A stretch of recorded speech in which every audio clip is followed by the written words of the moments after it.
मुकेश और मैं एक ही कंपनी में काम किया करते थे। एक रोज हमें ट्रेनिंग पर भेज दिया गया। हमारी इससे पहले केवल ऑफिशियल बातें ही हुआ करती थीं, पर ट्रेनिंग में हमें एक दूसरे को जानने का मौका मिला। हमें कमरे में एक साथ ही रुकना था। साथ रहकर हम आपस में काफ़ी घुल मिल गए थे। अक्सर रात को जब मुझ पर से चादर हट जाती तो मुकेश मुझे चादर उड़ा दिया करता था। मैंने उससे पूछा, क्यों जागते रहते हो क्या रात भर? मेरी तो आदत है करवट बदल बदल कर सोने की, चादर तो टिकती ही नहीं।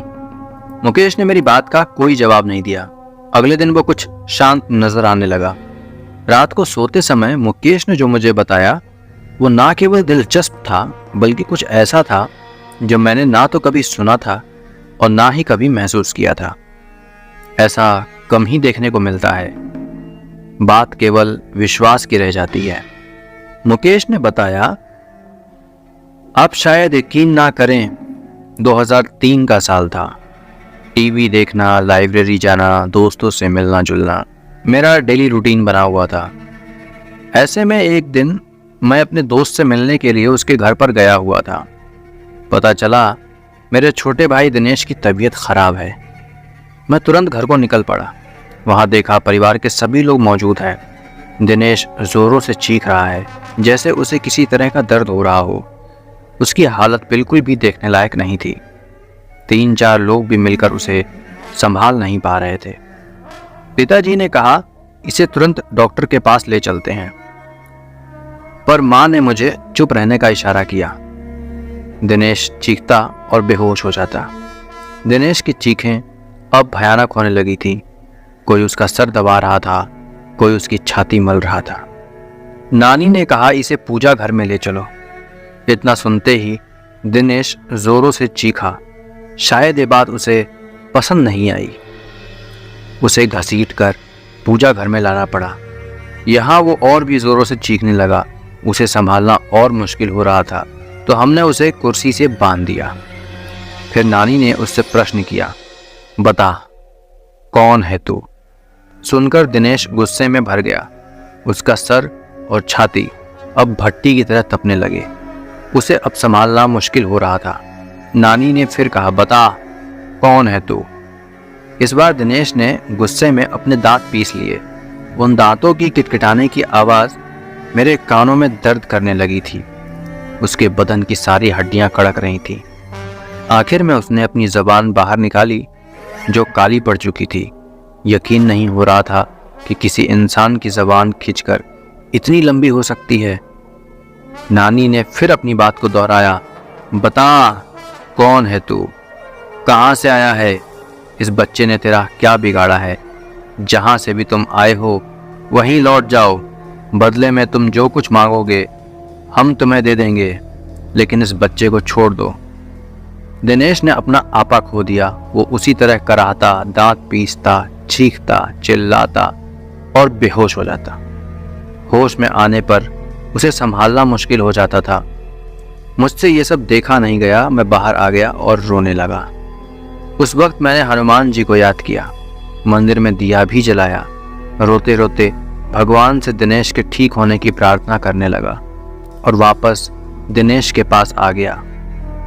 दिनेश के रोने चीखने से वहां अब जमघट लग चुका था। लोगों की भीड़ में भी दिनेश उसी तरह हरकतें किए जा रहा था। उसके शांत होने पर मैंने उसे पानी पिलाया। पानी पीने के बाद वो और भी भयानक रूप में आ गया। उसका चेहरा एकदम काला हो गया, आंखें लाल हो गईं। ये वो दिनेश नहीं था जिसे मैं पहचानता था। ऐसा लग रहा था जैसे उसकी आंखें फटकर बाहर आ जाएंगी। पास जाने पर वो हर किसी को काटने को दौड़ रहा था। अपना मुंह नोचने लगता और फिर शांत हो गया और रोने लगा। मैंने पूछा, तुम कौन हो? क्यों हमें परेशान कर रहे हो? दिनेश ने मेरी तरफ ऐसे देखा जैसे मेरी जान ले लेगा। दिनेश कुछ देर तक मुझे घूरता रहा। वो दिनेश नहीं था, उसकी जगह किसी और ने ले ली थी। सबको बारी बारी घूरने के बाद उसकी आंखें अपने कटोर में गोल गोल घूमने लगीं। ऐसा नज़ारा जीवन में मैं पहली बार देख रहा था। वो चीखना, चिल्लाना, वो भयानक सी हंसी, वो दांत पीसना, किटकिटाना, दर्द में कराहना, हड्डियों का एक साथ कड़कना। सब कुछ एक मनहूसियत में बदल चुका था। फिर दिनेश ने एक लंबी सांस खींची और छोड़ी। उसकी सांस की दुर्गंध इतनी थी कि सब अपना मुंह ढककर घर से बाहर निकल गए और वो पागलों की तरह हंसा। वापस अंदर जाने पर दिनेश फिर सबको घूरने लगा। हमने वापस उससे पूछा, कौन हो तुम? फिर वो एक औरत की आवाज में बोला, मैं शार्दुल की हूँ। इसने मुझे जगा दिया है। मैं इसे नहीं छोड़ूंगी, इसे अपने साथ लेकर जाऊंगी। और हंसने लगी। हमने कहा, जो तुम मांगोगी हम तुम्हें देंगे, पर इसे छोड़ दो। वो दुष्ट आत्मा अब पूरे रूप में आ गई थी और बोली, मुझे एक मटकी, 4 नारियल, चुनरी, श्रृंगार का पूरा सामान ला कर दो तो मैं चली जाऊंगी, नहीं तो मैं इसे अपने साथ लेकर जाऊंगी। जल्दी करो, दफा हो जाओ। ये सामान लेकर ही आना, वरना इसे तो मैं चबा जाऊंगी। और हंसने लगी। हम सबके चेहरे पीले पड़ गए। माँ और मैं तेजी से बाजार की तरफ निकले। रास्ते में माँ रोने लगी तो मैंने उन्हें दिलासा दिया कि सब कुछ ठीक हो जाएगा। माँ बोली, कुछ भी ठीक नहीं होने वाला मुकेश। मैंने तुझे बताया नहीं, इसने जब अपना पहला असर दिखाया था तो दिनेश को क्या हुआ था हम समझ ही नहीं पाए थे। दिनेश के साथियों ने हमें बताया कि उस दिन दिनेश के ऑफिस में मीटिंग थी। सब आपस में हंस बोल रहे थे, सब कुछ ठीक था कि अचानक दिनेश की तबीयत बिगड़ने लगी। दिनेश ने सामने रखा गिलास उठाया और पानी पिया। पानी पीते ही दिनेश बेहोश हो गया। उसके साथी चौंक गए। 2 लोगों ने मिलकर उसे टेबल पर लिटा दिया। उस समय उसकी आंखों से आंसू बह रहे थे। वो अपने साथियों से कुछ कहना चाह रहा था, लेकिन उसके मुंह से एक भी शब्द नहीं निकल पा रहे थे। उसके साथी उसे हॉस्पिटल ले गए। हमें जैसे ही सूचना मिली हम सभी वहां पे पहुंच गए। दिनेश कुछ देर बाद ठीक हो गया। क्या हुआ उसे खुद नहीं मालूम था। उसे बस इतना याद था कि वो बेहोश हो गया था। उसके बाद कभी ऐसा हुआ नहीं जिससे उसे कोई परेशानी हुई हो। तुम ठीक कह रही हो माँ, उसके बाद भी कुछ हुआ जरूर था। क्या मतलब? माँ ने पूछा।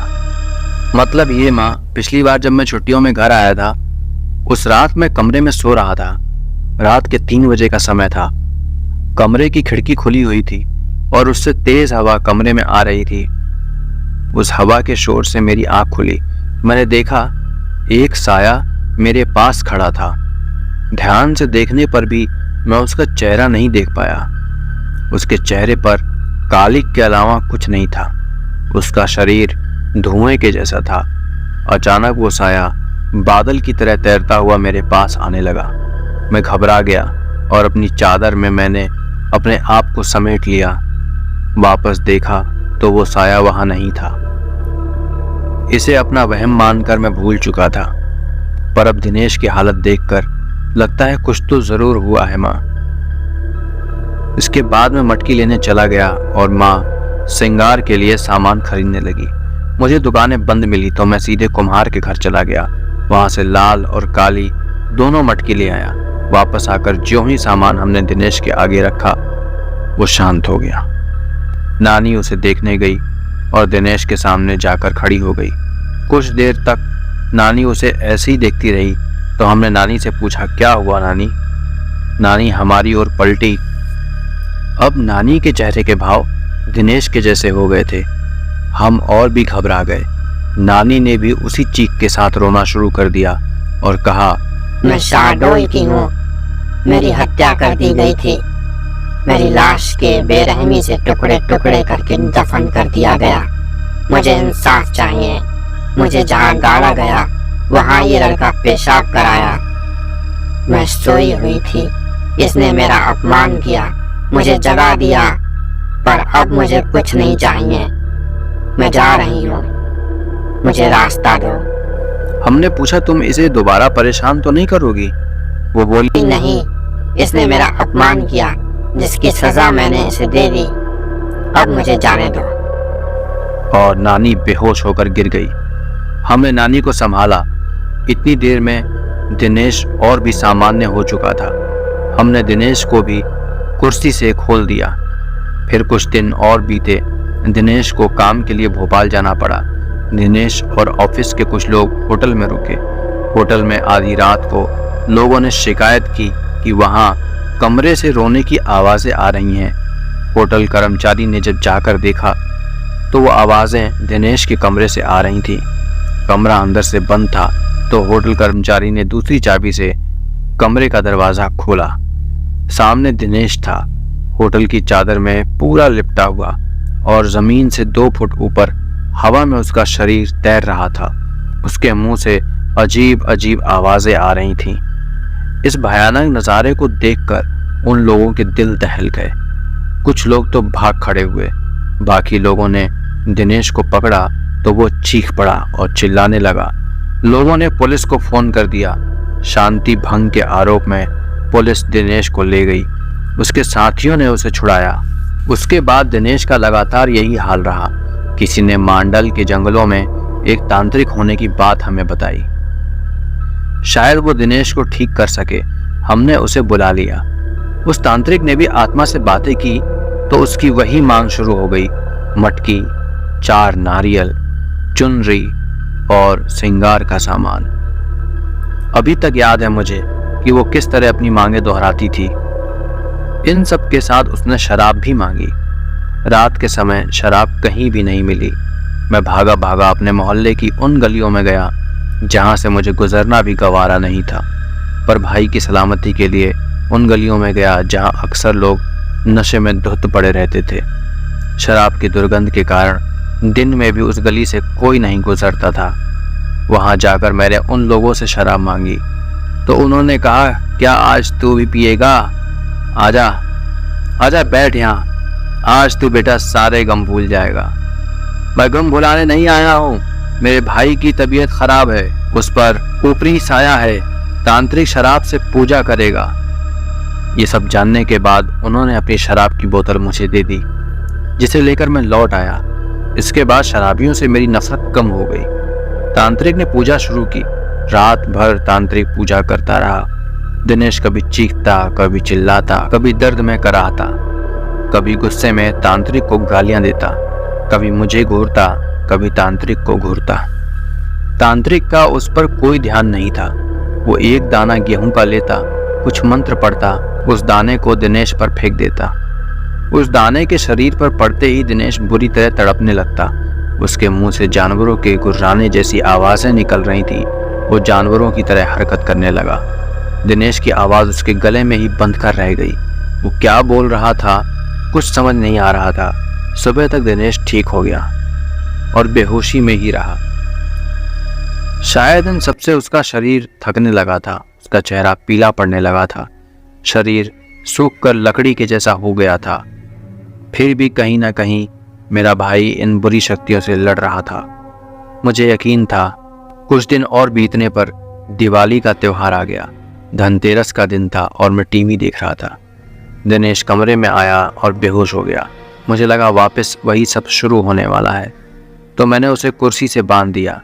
दिनेश थोड़ा होश में आया और उस आधी बेहोशी की हालत में उसने मुझसे कहा, भाई अब मैं नहीं बचूंगा, मैं खत्म हो जाऊंगा। ये सुनकर मेरी आंखों में आंसू आ गए। मैं अपने भाई को इस तरह जिंदगी से हारते हुए नहीं देखना चाहता था। दिनेश भी रो रहा था, भाई मैं मर जाऊंगा। मैंने खुद को संभाला और दिनेश को बांध दिया। बाइक ली, एक दोस्त को साथ लेकर मैं उसी तांत्रिक को बुलाने निकल पड़ा।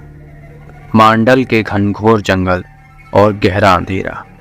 मैं तांत्रिक के घर पहुंचा। तांत्रिक भी उस दिन शराब के नशे में था। उसे बाइक पर बीच में बिठाकर ले आए। तांत्रिक का खुद का शरीर बस में नहीं था। गिरता पड़ता वो दिनेश के पास पहुंचा। जैसे ही उसने दिनेश का हाथ पकड़ा, उस तांत्रिक का सारा नशा उतर गया। उसने वहीं पूजा दोहराई और सुबह होने तक दिनेश फिर ठीक हो गया। अब तो यही सिलसिला चालू हो गया था। तांत्रिक आता, पूजा करता और सुबह तक चला जाता। मटकी, 4 नारियल, चुनरी और श्रृंगार का सामान हमारी रोज की जरूरत बन गई। ये सब चीजें अब घर में ही हर समय मौजूद रहने लगी और रोज रात होते ही घर में मनहूसियत सी छा जाती।